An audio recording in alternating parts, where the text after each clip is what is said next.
Então, por exemplo, é livre, tem até um ponto aqui, né, que é o 3, inclusive, que é o pluralismo de ideias, princípios ideológicos, concepções pedagógicas, né, que seja tratado a maior parte dos assuntos de maneira respeitosa, é claro que dentro do ambiente escolar e que seja próprio do seu ambiente, certo? Isso é algo importante da gente ter em mente, né? Esse inciso 3º do artigo 263, ele é um ponto que, por vezes, é tratado em questão, né? Exatamente por conta desse ponto de pluralismo de ideias. Porque, por exemplo, vamos lá, sem tratar aqui de maneira subjetiva e de maneira objetiva mesmo, né? Um professor que seja da área de geografia e esteja trabalhando formação de continentes e tarará, tarará, tarará, ele está trabalhando um determinado conteúdo objetivo, né? Que é a formação dos continentes, né? O estabelecimento do planeta Terra conforme a sua constituição geográfica. Não é do ambiente e nem da liberdade dele de tratar aquilo enquanto hipótese, porque aquilo é um procedimento científico, né? Então ele não tem a liberdade de trabalhar diversamente daquilo, né? Ali ele está incorrendo num processo, né, de atravessamento científico, né?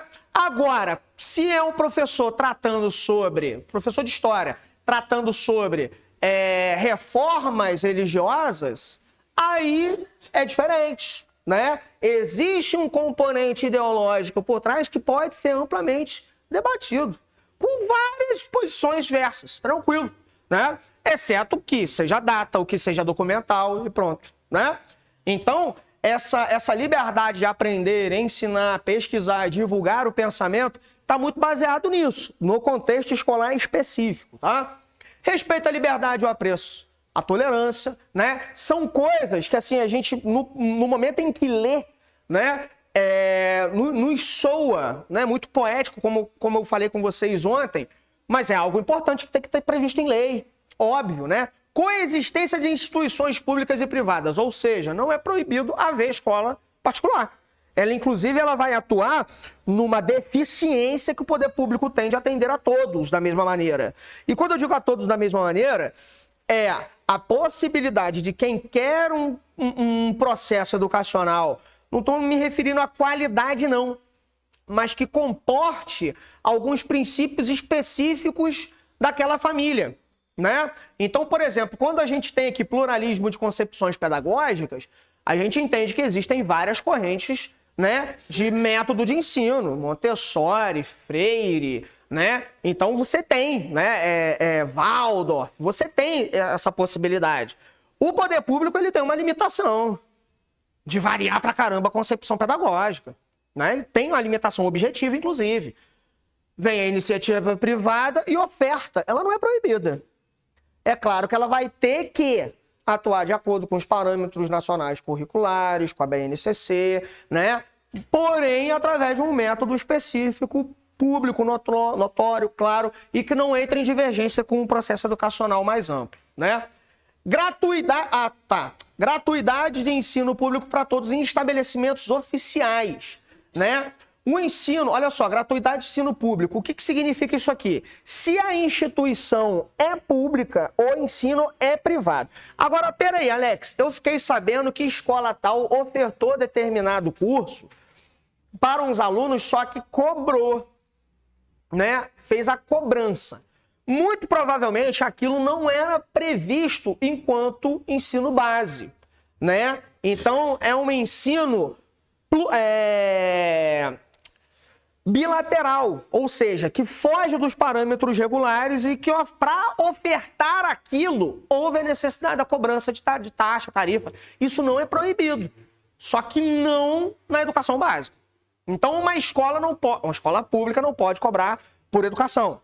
Mas se ela ofertar algo que amplia e ao mesmo tempo foge, né, da sua competência, quando eu digo fugir da competência não é do ponto de vista negativo, é claro, ela pode vir a cobrar para exatamente poder executar aquele serviço e não onerar, porque não é obrigatório, né? Faz quem quer, então isso pode vir a acontecer. Por exemplo, uma escola do município que venha ofertar, sei lá, curso de barbearia, né? Então, para a manutenção do próprio curso, estabelecimento, né, de manutenção de espaço e pagamento da mão de obra, quem vai arcar com os custos são os próprios alunos. Isso não é proibido, né? Mas que não seja a base educacional, claro, né? Gestão democrática, olha só, isso aqui é interessante também, tem muito a ver com as escolas municipais, né? Principalmente em alguns lugares onde há eleição para diretor, né? E, pô, isso é um ponto extremamente polêmico, diga-se, né? Nego se engalfinha, né? Oi? Claro, se não der morte em alguns lugares, né? Pelo menos uns tapa na cara rola que eu sei, porque eu já vi acontecer, inclusive, né? Porque aí você tem, olha só, a gestão democrática do ensino público em todos os níveis e esferas de gestão na forma da lei, o que você pode presumir aqui, né? Uma participação de toda a comunidade escolar, e comunidade escolar, leia-se, funcionários, educandos, pais, né? E a própria sociedade civil que faça parte daquela escola como um ambiente de contexto, como, por exemplo, não, a escola é estadual, mas vamos fazer essa brincadeira. O Galdino aqui. O Galdino não está num bairro, ele não impacta coletivamente, ele não impacta, por exemplo, o centro espírita que tem do lado, a escola privada que tem em cima, as casas que tem ali. Então, assim, a gestão daquela escola, não digo gestão pedagógica, porque isso é específico de quem tem conhecimento pedagógico, óbvio, né? Mas a gestão, por exemplo, de espaço, inclusive de eventos fora do processo educacional, precisa passar pela comunidade escolar como um todo, né?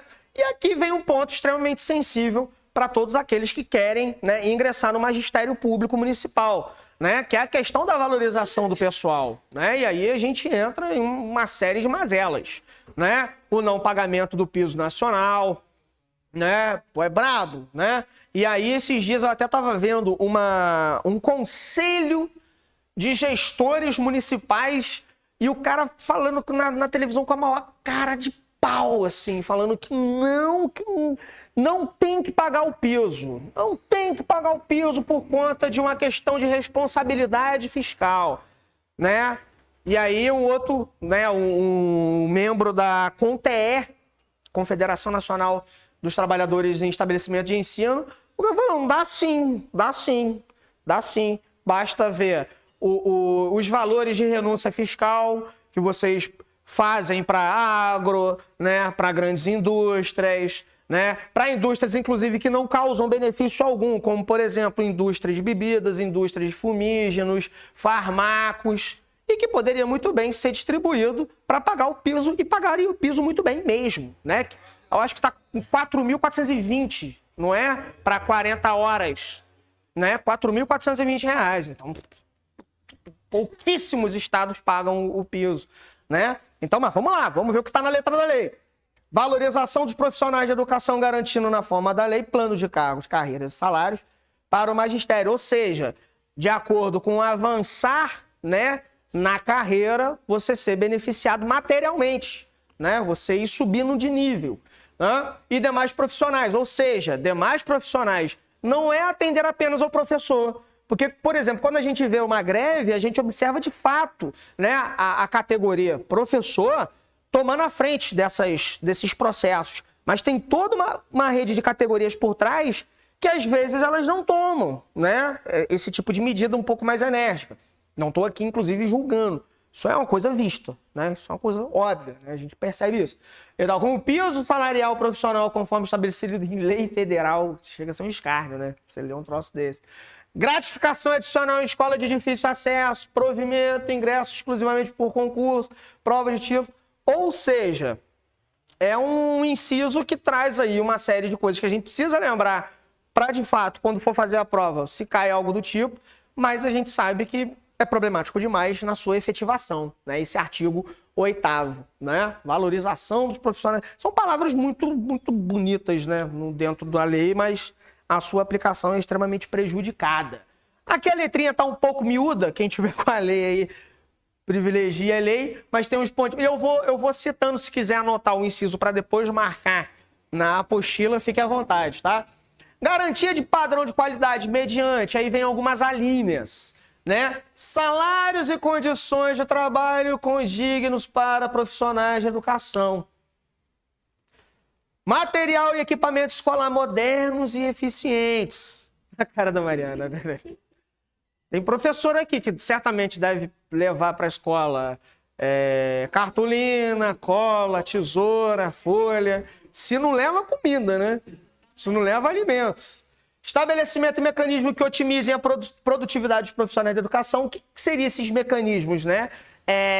Alguns facilitadores dentro do seu próprio trabalho. Por exemplo, um diário virtual para evitar a produção de papel, né?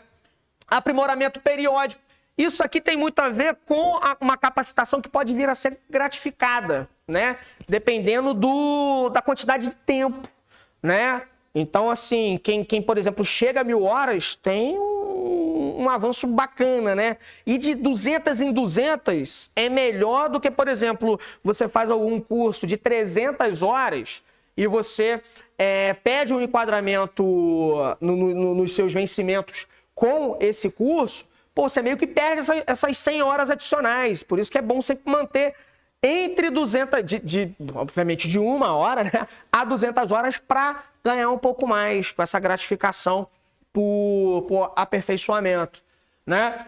Medidas que garantam o cumprimento de carga horária estabelecida, o que também poderia ser ponto, né? Poderia ser ponto. Mas como é que mete ponto na vida do professor com um trabalho extra classe? Tem como. Tem como. Tem como. Paga. É só pagar, né? É só pagar mais. O trabalho além, né? Então, amplia o pagamento além da regência em sala, resolve o problema, né? Mas, enfim. Nível de excelência de formação, até aí tudo bem. O que seria o nível de excelência de formação no caso das licenciaturas? Seria uma maior fiscalização dentro das instituições formadoras, né? Então, por exemplo, é um troço meio problemático, sem querer ser crítico, né? Mas trazendo uma problemática objetiva, algumas universidades ou faculdades, à distância principalmente, não exigirem do estudante, né, do aluno, alguns estágios, né? E que houvesse critério de fato, né? Dentro daquele procedimento do estágio do cara. Então o cara sai formado para trabalhar com criança, bicho, às vezes realmente com uma formação tanto mais precária. Mas aí passou no concurso, amigo, né? Então temos dois problemas. A fiscalização em torno da formação do cara e exatamente a forma, né, de ver se ele de fato tem conhecimento para aquilo ou não. Porque se ele passou, subentende-se que ele saiba, né? Por favor.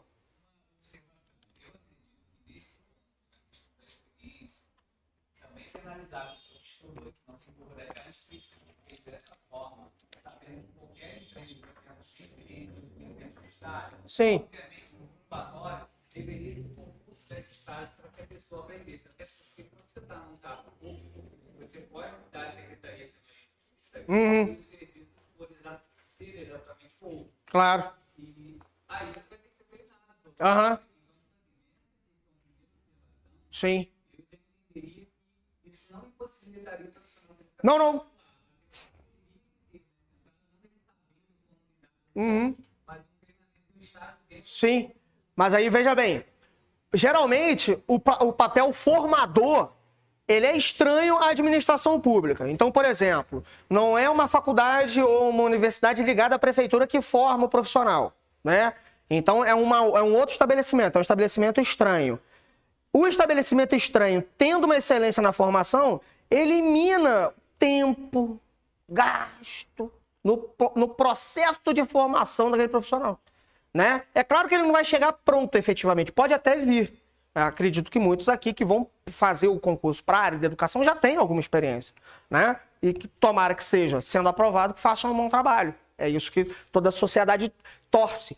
Mas assim, a formação sendo feita de maneira excelente, facilita o próprio poder público nesse processo formador do profissional, né? Esse é um ponto.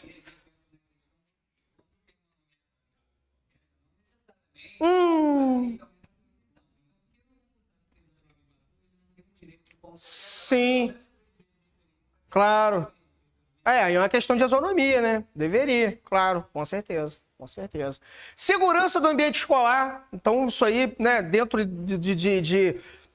pode vir a acontecer numa prova para magistério, né, um texto incentivador de questões, né, falando sobre escola, usando temas atuais, porque isso aqui é uma coisa dentro da atualidade, né, segurança escolar, diante dos ataques que não eram tão comuns no Brasil, até eram em algumas regiões, mas por conta da região em si, né, zona, né, marginalizada do Rio, São Paulo, né, atentado nesses lugares nunca foi raro. É quase com a regra, inclusive, né, mas de um outro corpo, né, com uma outra roupagem, certo? Oferta ao alunado do número mínimo de dias, né, de aula por ano letivo, na forma da lei, assistência especial aos educandos com dificuldades que impeçam o rendimento no nível da média de sua série escolar e sua faixa etária. Então, isso aqui é o seguinte, quando a gente fala de educação pública, a gente fala, obviamente, de um contingente muito grande, mas isso não significa que seja impossível e que não esteja previsto em lei a necessidade de pessoalizar quando for necessário, né? Quando um educando ofereça, né, uma dificuldade específica para o processo escolar. Porque senão, o que a gente vai fazer? A gente vai... A massa, tudo bem, você tem uma turma, por exemplo, de 40 alunos num 5º ano. Né? É muito difícil. Para o professor que passa ali 3 aulas por semana, a gente até consegue. Não sei como, é um milagre, né? O ateu, ele deixa de ser ateu, inclusive nessas horas, de identificar determinados problemas muito pontuais, muito objetivos. Mas é complicado, porque não é uma turma, são 8, né? Um universo de alunos aí, de 300 alunos, aí que lembra de nome, tem aluno que vem, você lembra do meu nome? Não, eu não lembro nem o que eu comi de manhã, maluco. Eu vou lembrar do teu nome, mas às vezes lembro, né? E lembro, inclusive, dos problemas que ele pode vir estar a passar, né?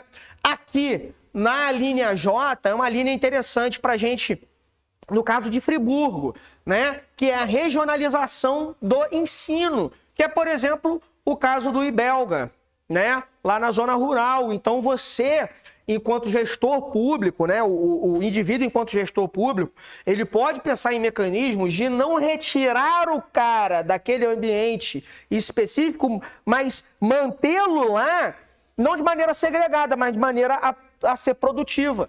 Dele entender, inclusive, o processo educacional de acordo com o trabalho que ele tem.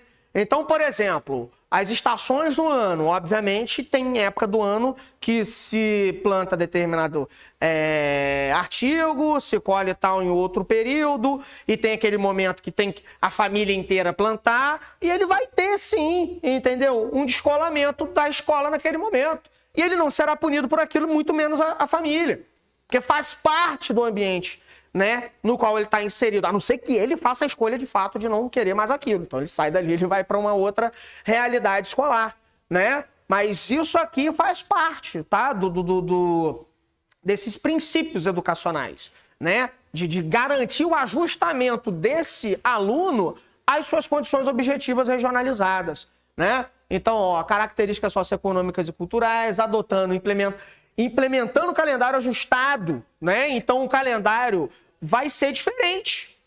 Nós temos o início do ano letivo geralmente em fevereiro com o final dele em dezembro, né?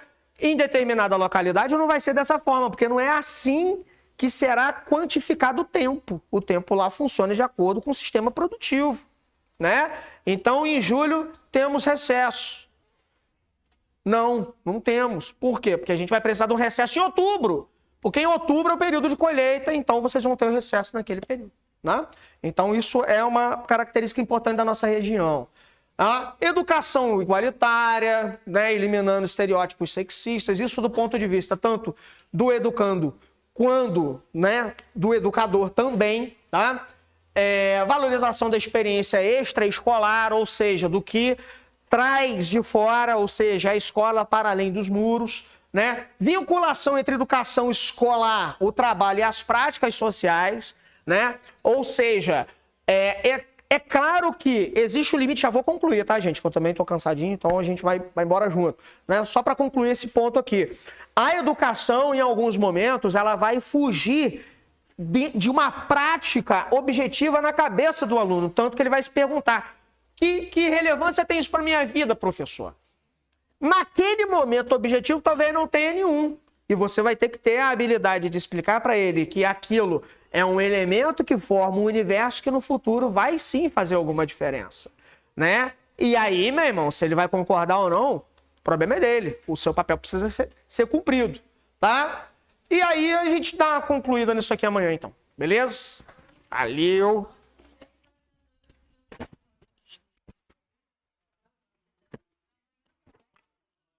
Sim, foi picadinho, foi fatiado. Eu já tô aqui na terça-noite, né? Aí foi fatiado. Só na quinta-feira, na quarta-feira que vem que eu não venho. Eu vou trocar com o Wagner, mas eu vou pegar uma aula dele na segunda. Mas não vai rolar prejuízo, não. Tá? Que aula incrível, hein? É por isso que os nossos alunos são aprovados, muitos deles nas primeiras colocações, nas primeiras posições, por causa de professores que sabem resumir um conteúdo muito grande de forma simples e objetiva, como foi feito nessa aula. E hoje é sobre isso que eu quero falar com vocês. Como você conseguir um resultado muito grande sem ter que fazer tanto esforço assim. Porque é fácil você ser aprovado para um concurso estudando 10, 12 horas por dia por 3, 4 anos. Só que esse não é o objetivo do CPM. Aqui nós temos uma metodologia que ela é totalmente desenvolvida para pessoas que não têm mais do que 2 ou 3 horas por dia para estudar. E eu vou te informar e te ensinar o que você tem que fazer a partir de hoje para conseguir aplicar essa metodologia, que ela é baseada em 3 pilares, tá? O primeiro pilar é a videoaula, como essa videoaula gratuita que você assistiu aqui agora. Então eu vou colocar aqui aula. A aula, ela tem que ser sempre um conteúdo muito bem explicado para que você não tenha que gastar horas e horas e horas do seu dia lendo apostilas, livros, ou pior ainda, buscando aulas aleatórias dentro do YouTube que muitas vezes já não estão mais atualizadas como as nossas. Então, você tem que ter uma aula para você aprender de forma rápida e prática o que cai no concurso que você quer estudar. E aí, o segundo pilar, que é importantíssimo, eu vou colocar aqui PDF / e-book, é o quê? Eu vou pegar todo o conteúdo daquela aula, só que ao invés de entregar para você uma legislação gigantesca ou um conteúdo com explicação gigantesca, o que a gente vai fazer?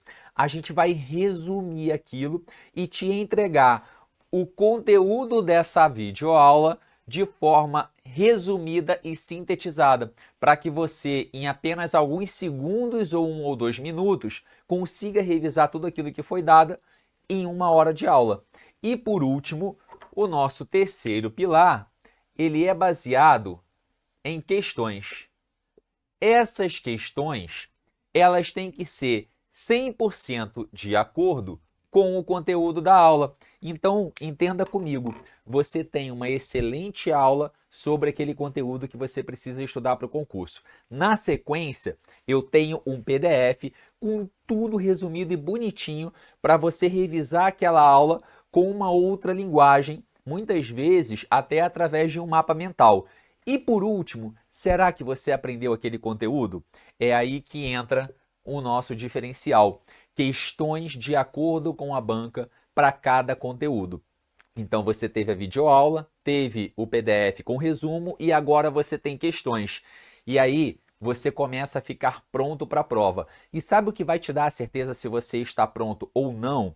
Uma outra coisa que ela surge a partir das nossas questões, que são os nossos simulados. O simulado, ele nada mais é do que uma versão do que poderia ser a sua prova. Então a gente vai pegar tudo aquilo que você aprendeu durante as aulas, leituras do PDF e as baterias de questões que você resolveu e vai aplicar de forma similar como cai no concurso.